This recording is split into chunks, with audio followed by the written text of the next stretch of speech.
Good morning and welcome to SUNUP. I'm Dave Deacon, and you may know that Oklahoma had a pretty bumper wheat crop this year, and the price of wheat may be a little bit lower, and we have Dave Lawman here to talk about some feeding options with this low price wheat. What should producers be thinking about? It is a good feed grain, and at the moment it's less expensive than corn grain for most parts of Oklahoma.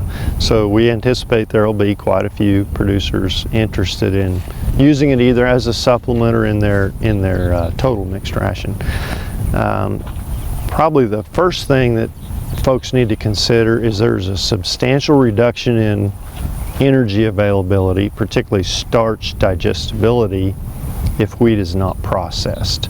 So in most cases it's going to need to be processed. If you compared to let's say coarsely rolled or ground wheat, whole wheat would have about 20, give or take 20% reduction in starch availability. So that's one of the first considerations. On the other hand, if the price is 20% lower than the alternative, they might be able to get by with whole wheat. It's safer to feed and of course save the expense. Are there some downsides to feeding wheat? Sure. Compared to corn grain as an energy source, wheat is rapidly fermentable. The starch in wheat is rapidly fermentable. So if you feed too much too fast, you can wind up with digestive upset that leads to acidosis, bloat, and founder. Back off on the wheat. Okay. I mean, that is the simple thing to do, and increase the roughage, particularly long stem, long particle size of the roughage component, and that generally will get the cattle back in better condition from a digestive upset standpoint in a matter of a couple of days. Now, should producers be thinking of feeding wheat as a supplement to pasture land? A lot of people will. You know, it can be used, say, later in the summer to offset poor quality forage to enhance performance of cattle. That's one reason why people might use it. If you've got a given amount of forage, you know, concentrate feed is sometimes, if it's inexpensive enough, and it is this year, can be used to extend the grazing on a particular piece of land. There are some limitations to how much wheat you can feed and general guidelines. So let's first talk about guidelines for a situation where you have, say, pasture available or free choice hay. Right. And the cattle are going to consume all they want. So that's basically what we consider a forage-based diet. And you're using the wheat to either increase their performance or supplement energy, or however you want to think about it and look at it. In that situation, the concentrate portion or supplement, it's actually a little, would probably be used a little beyond what we consider supplement, but we'll just call it a supplement to keep it simple. The supplement should not be more than about 1% of the animal's body weight. So 5 pounds for a 500-pound calf, 12 pounds for a 1,200-pound cow. Don't exceed that. And then the limitation for wheat or guideline to keep the animals safe would be around 50% of that concentrate portion. No more than 50% should be wheat. The other situation we might mention briefly is a total mixed ration. Okay, so that's different. That's different altogether, because there the producer, the manager, has taken a responsibility for determining how much the animals get to consume every day. Because every bite they take in a total mixed ration, they're getting the roughage, the concentrate, the minerals, and everything. So in that situation, a safe guideline is to not include wheat at any more than about 30% of that mix. So producers should be aware that rapid introductions of wheat grain can also lead to the acidosis problem, and so gradual introduction is important. Let's talk timetables now. How long should the step up be, and then how long can producers feed wheat to cattle? Okay. As far as the step up or gradual increase in inclusion rate, that should occur over a period. I mean, it depends on the maximum amount they're going to feed wheat. You know, if they're going to go to what we suggest the maximum, it could take it should take maybe 3 to 4 weeks. Really? If they're going to shoot for something under those maximum guidelines or rules of thumb, you might get that done in just a couple of weeks. So at increasing by a pound a day, right, in 3 to 4 day increments, that you could probably get that done in a couple of weeks in a lot of situations. But as far as how long can they or should they feed wheat, well, I'd say that just depends on their forage situations, their marketing goals, and so on. It can be fed any time of the year to replace concentrate that they would have been feeding otherwise. Producers can go to their county office and talk to their educator about how to do this, but there's also other areas where they can learn about this. Sure. We have a fact sheet on it's kind of focused on alternative feeds, so other alternatives than wheat, but wheat is one of those discussed in that fact sheet. It's also covered in the new version of the Beef Cattle Manual, which is, as I recall, is chapter 17 in that manual, and there's a section on feeding wheat with all these guidelines. Okay, thank you much, Dave. Thank you. And for more information, go to our website, sunup.okstate.edu.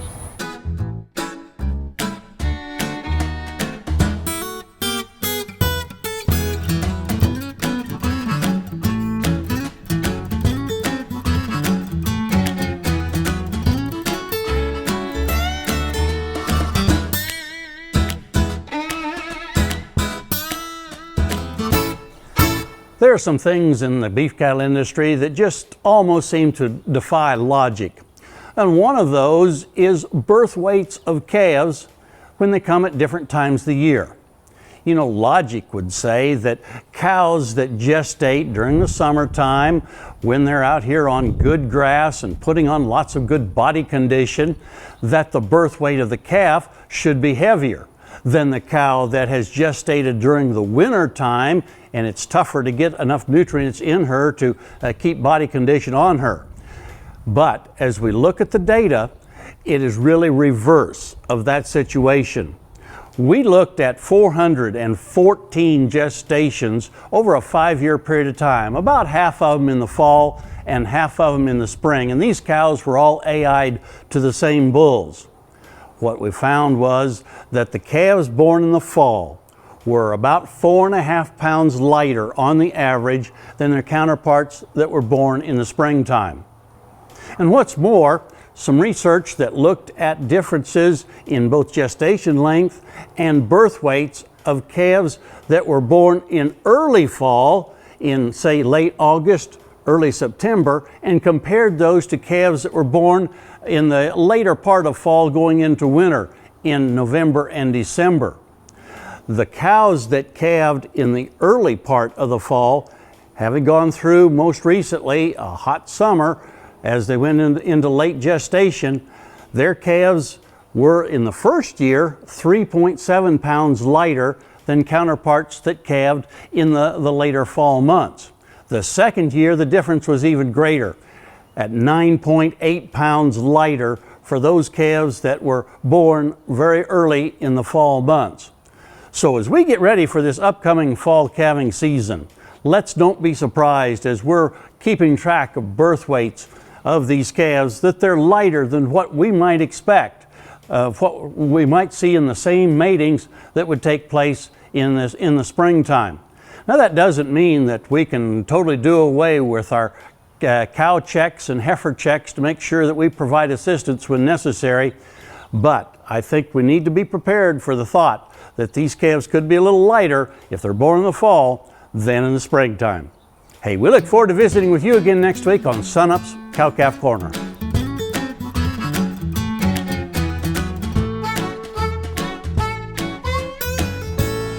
There's some truth that you're never more than 10 feet away from a spider at any time, but before you go stepping on those spiders, there's probably some things that you should know.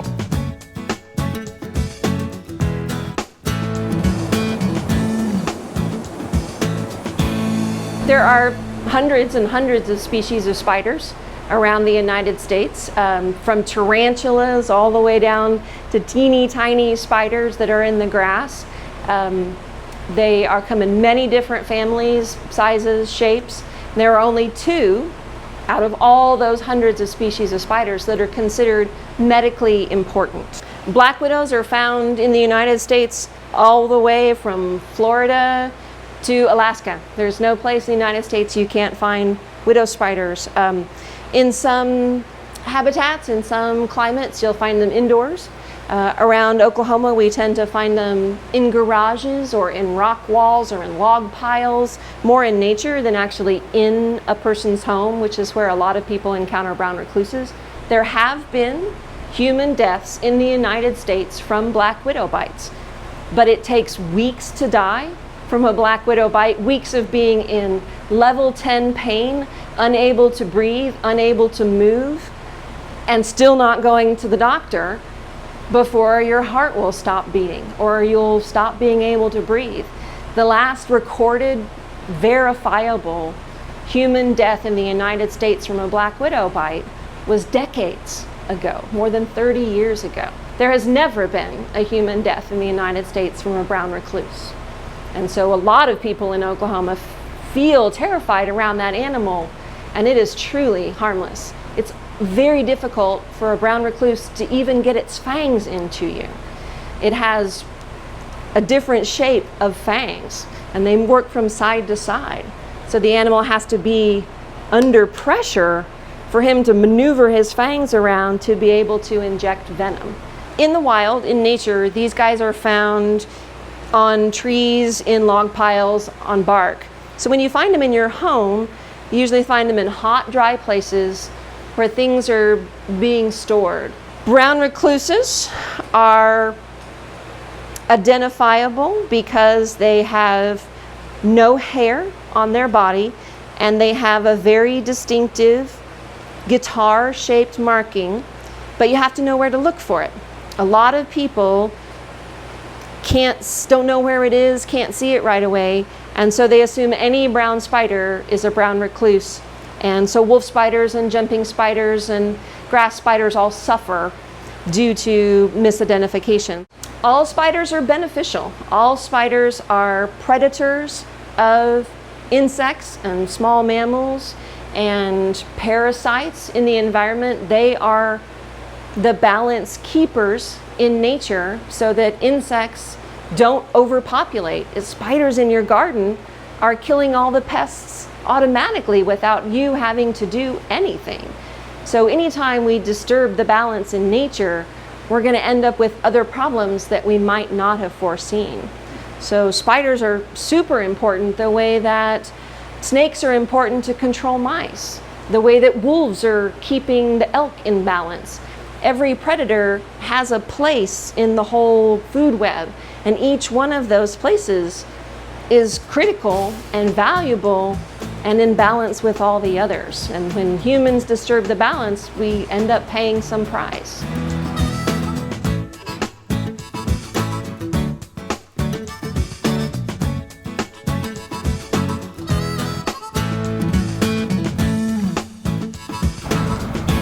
Fourth of July, there was a lot of fireworks, but Kim, maybe not in the wheat prices. Well, you look at wheat prices, they've been trending lower. You know, we've lost about 41 cents in wheat prices over the last week, but it wasn't the basis. Now, the basis did decline 19 or 20 cents depending on location, but we rolled from the July futures contract to the September contract.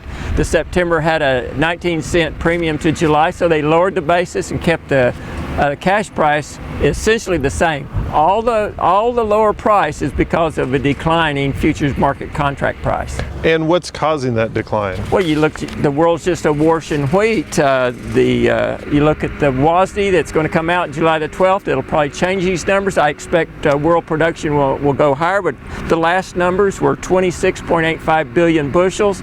That's last year was a record 26.98, so we're nearing that record already. I think we'll probably go above that. You look at world ending stocks, we're in a world market. It's 9.5 billion bushels. Last year it was a record 8.9. The 5-year average is 7.6. So we really need to take about 2 billion bushels out of ending stocks. That's not out of production, but out of ending stocks, just to get some significantly higher prices. You look at the stocks to use ratio, that's domestic annual use divided into the leftover stock or leftover wheat, it's 36%. Last year it's 34. The 5-year average is 29. The world is awash in wheat and prices are low, and they're probably going to remain there. Producers are sitting at the kitchen table now trying to plan out their strategy from here on out. What should they be focusing on? Well, cash prices are below the loan rate in most counties. I think that market assistance loan offers the producers a price floor. Now the risk is storage and interest, which over a 9-month period is about 40 to 41 cents or 4 cents a month, a little over that plus interest. I think it offers them the opportunity to leave it in storage. If prices, they get some money in hand, if prices go up, they can take advantage of those prices and pay off the loan. Prices go in the tank, they just turn over the wheat and the loan is forgiven. So I think they need to look at that MAL. Okay, so is this happening in other crops as well? Well, if you look at corn and sorghum right now in the Panhandle for harvest delivered corn, it's minus 30 cents, which is about $3.30 a bushel. Sorghum minus 65, $2.95 a bushel. In Oklahoma right now, corn is, you're looking at, the rest of Oklahoma minus 55, that's $3.05 a bushel. Sorghum is minus 90 cents, $2.70 a bushel. You look at those loan rates, the corn loan rate is $2.20. We're a long ways from that $2.20. You look at sorghum, the loan rate's $1.95 to $2 a bushel, somewhere in there. So right now the corn and sorghum and soybean prices, if you look at beans, off the November contract, the Panhandle's minus $1.05, so that'll give you $9.80. Oklahoma, it's the minus 75. That'll give you about $10. That bean loan rate is less than $5 a bushel. How does that compare to wheat prices? Well, if you look at wheat, for the most counties, we're below that loan rate. With corn, we're significantly higher than that. You look at sorghum, higher than the loan rate. You look at soybeans. The concern is that wheat was significantly higher than the wheat loan rate and came down to it because we had a massive wheat harvest. We have a massive corn and sorghum harvest. That just tells you how much lower the prices could go to get to that loan rate. Doesn't look like they're going to do that right now, but it is a possibility. Okay, thank you much, Kim Anderson, grain marketing specialist here at Oklahoma State University.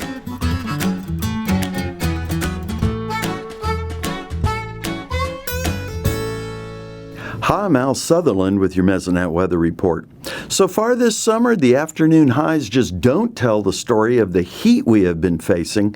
It is the heat index that has been at the forefront of our summer weather so far.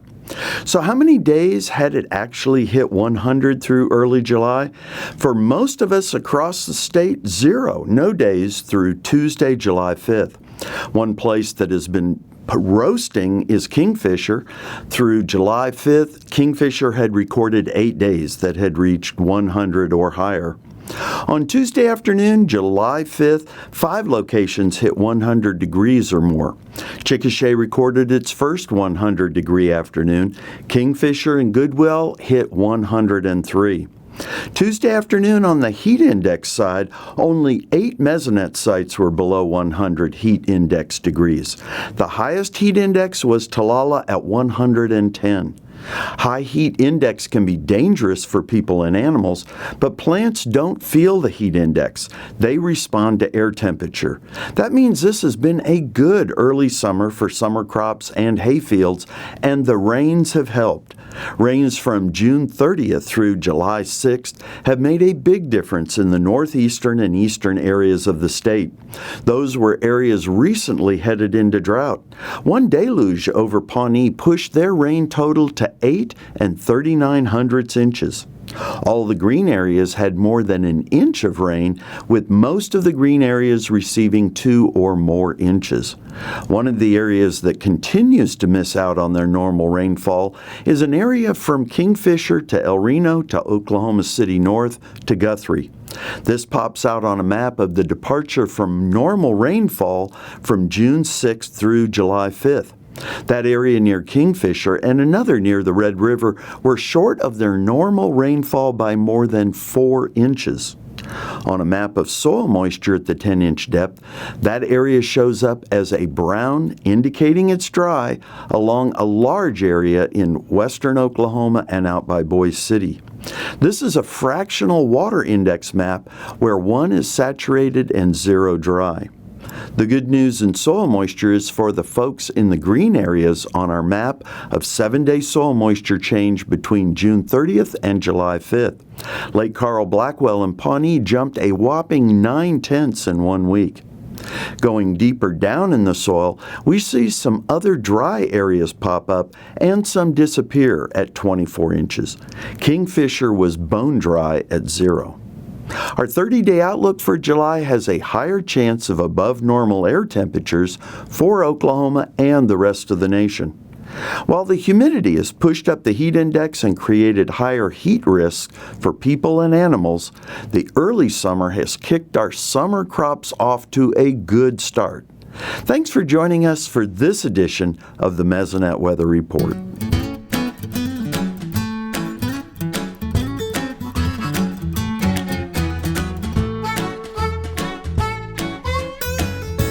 And now to Grady County, where a local 4-H'er is helping to expand the knowledge of her community. Into fine flour, and then the little red hen carried it back to the farmyard. The dog, the cat, and the pig came to see the fine flour. The library opened May of 2014, and since then I volunteer here 4 hours a week, though I'm interning this summer. But I started helping open the library in 2012. One of the things that 4-H really teaches is for youth to look around their communities and see things that they'd like to change, and that's what Beth has done. We made a quilt that we raffled off, and I helped sell tickets for that, and I helped to make the quilt. We had bake sales, which I baked for. We did an e-cycle drive that I helped to advertise and then helped unload things. 4-H was a huge support of Beth and her ambitions to help start a library here in Tuttle. Of course, 4-H is about education, and we know that if you can read and you have a love of reading, you will have a love of learning. So, the 4-H program here in Grady County was supportive of her. We helped with we've helped with donations, we've helped with publicity. She's done several radio programs with the help of Extension to promote the library. I grew up going to the library every week, and I really loved reading. So having the ability to come and to go to the library and to enjoy books that they probably wouldn't get to see otherwise is something that I think is really important, especially for the little kids, so that they have imagination and they learn problem solving. I like reading about horses and hunting books. I read books about that, and I learn about traps and stuff. We trap, and I learn new trapping techniques, and I tell my dad about them. Because of being in 4-H, I knew that I could make a difference, and that by helping with the library, I could really make an impact. So through my experience in 4-H, I had enough confidence to believe that yes, we could open a library if we just set our minds to it. It's important for people to be able to read because, I really believe that if you can read, you can do anything. If you can read it and comprehend it, you're able to do just about anything that you want to do. All the activities and books to read and crafts and stuff. It's up there with video games. Having a book in your hand is like having a gateway to whatever world's in that book. It keeps your mind engaged, and reading is just one of those things that it's becoming almost a lost art to be able to come into a library and find a book, because we are so hooked into technology. Friends that have siblings, it's kind of hard to read at home sometimes. So when you come to the library, it's quiet and you can read, and it's fun. They do activities and they're fun here. 4-H has a reading program that we're doing this summer where we read to children and we do crafts with them. We're broadening their horizons by showing them all the things that they could be. So we're reaching more kids than ever, and the more you have kids engaged and doing positive things, the better off the world's going to be. I think that having 4-H and the library together is just a really good match. Well, that does it for us this week on SUNUP. If there was something on the show that you'd like to learn more about, visit our website, sunup.okstate.edu. And while you're there, check us out on social media. I'm Dave Deacon, and remember, Oklahoma agriculture starts at SUNUP.